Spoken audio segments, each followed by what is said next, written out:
Bismillahirrahmanirrahim. Assalamualaikum warahmatullahi wabarakatuh. Perkenalkan, kami dari kelompok 9 yang beranggotakan Muhammad Ferdi Hidayat, Muhammad Syahrifan, dan saya sendiri Nazifa Najla Syahida. Di sini kami akan membahas tentang sekolah inklusi dan sekolah SLB dalam penanganan anak berkebutuhan khusus. Terlebih dahulu, saya akan membahas tentang sekolah inklusi. Apa sih sekolah inklusi itu? Nah, jadi kita harus tahu dulu, inklusi itu berasal dari kata inclusion yang berarti penyatuan. Jadi inklusi ini mendeskripsikan sesuatu yang positif dalam usaha-usaha menyatukan anak-anak yang memiliki hambatan dengan cara-cara yang realitas dan komprehensif dalam kehidupan pendidikan yang menyeluruh. Jadi bisa kita simpulkan bahwasanya pendidikan inklusif adalah sistem penyelenggaraan pendidikan yang memberikan kesempatan kepada semua peserta didik yang memiliki kelainan dan memiliki potensi kecerdasan atau bakat istimewa untuk mengikuti pendidikan atau pembelajaran dalam satu lingkungan pendidikan secara bersama-sama dengan peserta didik pada umumnya. Kemudian sekolah SLB. Apa sih sekolah SLB itu? Ya, jadi sekolah SLB adalah sekolah luar biasa. Nah, sekolah ini untuk anak-anak berpendidikan khusus. Berbicara tentang SLB, pasti tidak akan lepas dari keberadaan ABK, yaitu anak berkebutuhan khusus. Nah, ABK ini ialah anak yang memiliki grafik perkembangan yang berbeda dengan anak yang normal. Nah, SLB biasanya memiliki fasilitas-fasilitas yang tidak biasa dimiliki oleh sekolah pada umumnya. Dikarenakan apa? Dikarenakan fungsinya dari sekolah itu sendiri yang memang hanya akan memberikan pengajaran sesuai dengan kemampuan anak-anak berkebutuhan khusus. Misalnya, ruang bina komunikasi dan persepsi bunyi dan irama. Nah, ruang bina persepsi bunyi dan bicara, ruang keterampilan, dan lain-lain. Ruangan-ruangan tersebut itu hampir mirip dengan ruangan kelas pada sekolah-sekolah umum yang lainnya, tetapi didukung dengan alat-alat yang dapat membantu pada anak berkebutuhan khusus untuk menangkap pelajaran yang diberikan.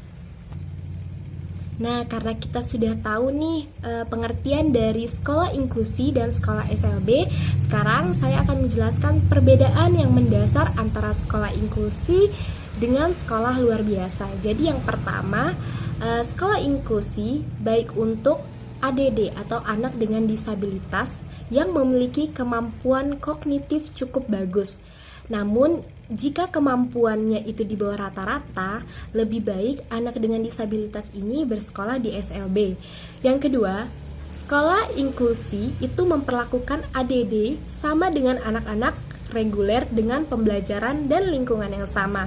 Sedangkan SLB itu disetting sedemikian rupa untuk anak dengan disabilitas ini dari mulai guru, kemudian konstruksi gudang, atau cara berkomunikasinya.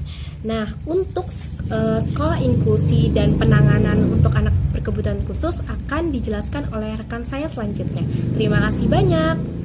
Terima kasih atas kesempatannya. Di sini saya akan memberikan materi tentang sekolah inklusi dalam penanganan anak berkebutuhan khusus. Jadi untuk meningkatkan sekolah inklusi ini, guru kelas bertanggung jawab memberikan lebih banyak pendidikan bagi anak berkebutuhan khusus. Untuk mengembangkan potensi anak, guru kelas harus bekerja secara kooperatif dan kolaborasi dengan guru pembimbing khusus, sehingga anak dalam program pendidikan khusus tidak terkucilkan dari teman-temannya. Harus disadari bahwa kurangnya pelayanan yang optimal bagi anak berkebutuhan khusus akan menurunkan prestasi belajar. Oleh karena itu, perlakuan seluruh anak didik dengan baik, terutama pada anak-anak berkebutuhan khusus. Seperti yang kita ketahui, kualitas pendidikan yang baik berusaha memberikan pelajaran yang berbeda sesuai dengan kemampuan anak didik dan perbedaan individual yang dimilikinya.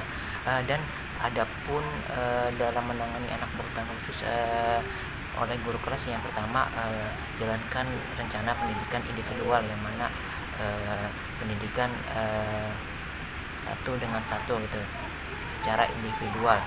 Selanjutnya dorong sekolah Anda untuk memberikan tambahan dukungan atau training cara mengajar anak berkebutuhan khusus. Jadi sekolah harus adanya tambahan ataupun dukungan untuk mengajar sebagai latihan untuk anak berkebutuhan khusus. Yang ketiga, gunakan dukungan yang tersedia dan cari dukungan yang lain. Dan adapun di dalam sekolah dukungannya dan disertai juga dukungan dari luar, baik itu orang tua, orang lain ataupun masyarakat.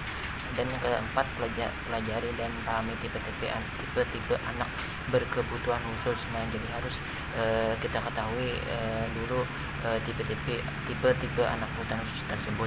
Yang kelima, berhati-hatilah dalam memberikan label pada anak berkebutuhan khusus. Nah, dan yang keenam, melakukan beberapa strategi, dan adapun strateginya yang pertama, penuh perhatian. Jadi anak yang berkebutuhan khusus ini harus diperhatikan ke dalam belajarnya. Yang kedua, memiliki ekspektasi positif terhadap pelajaran, harus memiliki ekspektasi positif.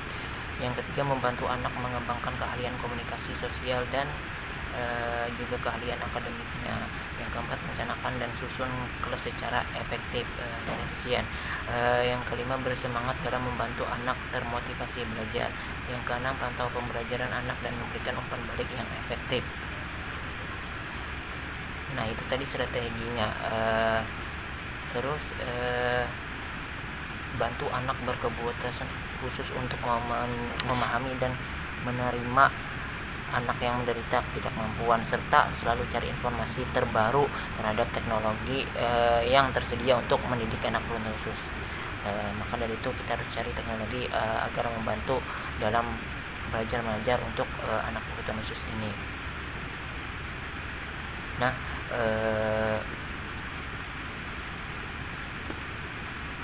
mungkin itu saja penyampaian dari saya. Saya mohon maaf. Assalamualaikum warahmatullahi wabarakatuh. Baik, di sini saya akan melanjutkan penjelasan dari rekan-rekan saya mengenai pembahasan tentang sekolah luar biasa atau SLB dalam penanganan anak berkebutuhan khusus. Sekolah luar biasa adalah sebuah lembaga pendidikan formal yang melayani pendidikan bagi anak-anak berkebutuhan khusus. Nah, sebagai lembaga pendidikan SLB, dibentuk oleh banyak unsur yang diarahkan untuk mencapai tujuan pendidikan. Pendidikan luar biasa ini menjelaskan bahwa itu pendidikan diarahkan pada pengembangan sikap dan kemampuan kepribadian anak, bakat, kemampuan mental, dan fisik sampai mencapai potensi mereka yang optimal. Karakteristik ABK di sekolah luar biasa atau SLB ini sangat beragam, dari yang pendiam sampai anak yang paling tidak bisa diam. Itu terdapat di SLB ini, sehingga memerlukan perhatian yang khusus dalam penanganan sehari-hari. Nah, jadi sekolah luar biasa atau SLB ini memberikan tempat untuk anak ABK bersosialisasi. ABK itu memiliki gangguan tunarungu masih bisa bersosialisasi dengan ABK yang memiliki gangguan tunawicara, sehingga tidak ada batasan nih bagi mereka untuk mengenal dengan ABK satu dan lainnya. Nah, jadi proses sosialisasi ABK di sekolah luar biasa atau SLB itu juga membutuhkan perhatian khusus, tidak dibiarkan begitu saja. Apabila perhatian dari guru itu lengah sedikit pun, maka tak jarang terjadi keributan dari ABK tersebut dengan siswa yang lain. Nah, jadi ABK itu terkadang mengganggu teman yang lain. Beberapa anak itu memiliki ego yang tinggi dan rasa posesif yang tinggi ya. Nah, jadi kalau pengawasan kita lengah sedikit aja, itu pasti ada aja yang menangis. Nah, jadi ABK itu harus betul-betul kita awasi. Untuk membantu interaksi pada anak berkebutuhan khusus dalam pembelajaran, itu para pengajar di sekolah SLB itu memberikan berupa kegiatan pembelajaran yang dilakukan secara personal atau antara guru dan murid atau klasika. Nah, Jadi kegiatan pra dan pasca belajar seperti berdoa bersama ketika memulai pelajaran dan akan pulang sekolah, senam bersama, bersih-bersih sekolah, dan kegiatan ekstrakurikuler pada hari Jumat dan Sabtu misalnya. Jadi pembelajaran di sekolah luar biasa ini juga harus sering mengadakan outbound atau pembelajaran di luar sekolah seperti mengunjungi taman bermain, stasiun, bandara, terminal, kebun binatang, playground, dan lain-lain sebagainya.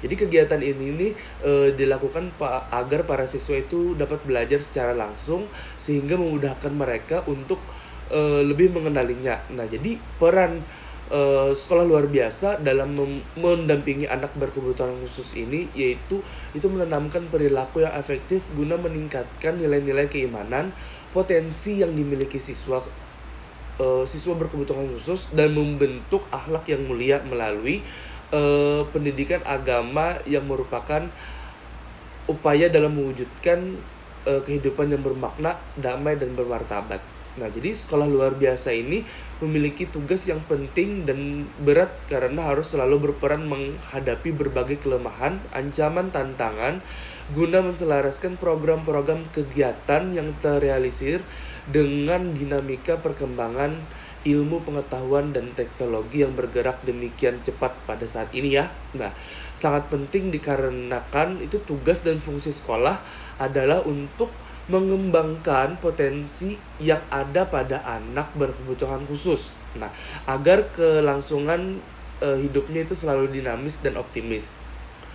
Jadi dalam menangani anak berkebutuhan khusus ini, pendamping itu harus memerlukan pengetahuan tentang anak-anak tersebut dalam keterampilan mengasuh dan itu melayaninya. Jadi anak berkebutuhan khusus perlu mendapat dukungan, tuntunan, dan praktek langsung secara bertahap.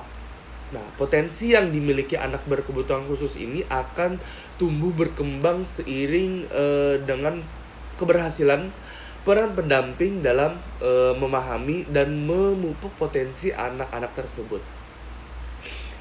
Dukungan yang utama itu adalah dukungan dari orang tua siswa.